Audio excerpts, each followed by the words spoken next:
Quelque part, en région parisienne. Un homme nous a donné rendez-vous dans ce quartier pavillonnaire. Il souhaite dissimuler son identité, car il s'apprête à s'introduire dans cette maison, sans passer par la porte d'entrée. L'homme est équipé d'un ordinateur et d'une petite antenne. Il s'agit d'un hacker, un génie de l'informatique. Avec cette antenne-là, on va pouvoir capter des réseaux Wi-Fi à très longue portée, grâce à sa puissance. On va avoir 100 mètres, 200 mètres de portée. C'est tellement puissant que normalement c'est interdit à l'utilisation en France. Comme des millions de Français, cette famille possède une connexion Internet. Et c'est précisément ce qui va permettre aux hackers cette effraction numérique. Ça va être la porte d'entrée. Bon, les portes d'entrée sont plus ou moins bien fermées. Voilà, donc là on est connecté au réseau Wi-Fi. Donc il a trouvé 18 machines connectées. Ces 18 machines, ce sont des ordinateurs, des téléphones portables, une tablette, une télévision, mais aussi des caméras de vidéosurveillance. Et ce sont justement ces caméras, souvent mal protégées, qui vont lui permettre de jeter un œil dans la maison. Et bingo, là on est chez eux. On voit donc le monsieur qui est en train de tapoter sur un ordinateur portable. Ce qui serait intéressant maintenant, c'est de voir ce qu'il est en train de faire sur cet ordinateur portable. Et c'est exactement ce qu'il va faire. L'homme peut espionner en direct toute l'activité Internet du propriétaire, sites visités, photos téléchargées, mais aussi les achats effectués.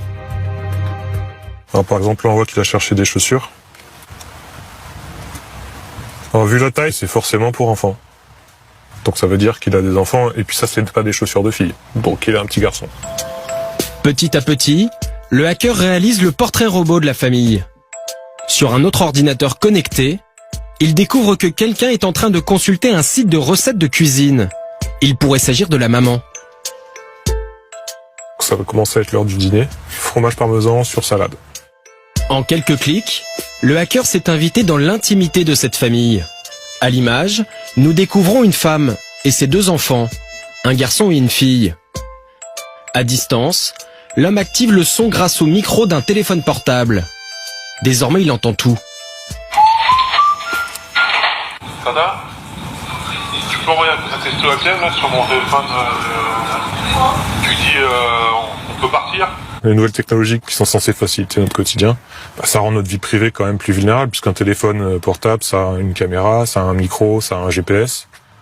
Donc c'est l'espion parfait en fait. Si ce père de famille avait quelque chose à se reprocher, cet espionnage pourrait être dramatique. On pourrait le faire chanter avec ces images-là, on pourrait écouter ou les conversations qu'il a avec sa femme, durant lesquelles il pourrait divulguer des détails importants, etc., etc. On a fait en 5 minutes ce qui prenait des mois ou des semaines de planification du temps de l'espionnage pendant la guerre froide.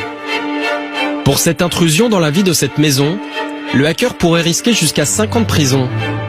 Mais c'est avec l'accord de la famille qu'il a mené cette expérience. Désormais, les murs de notre domicile ne protègent plus forcément notre intimité. La notion de vie privée est sur le point d'exploser.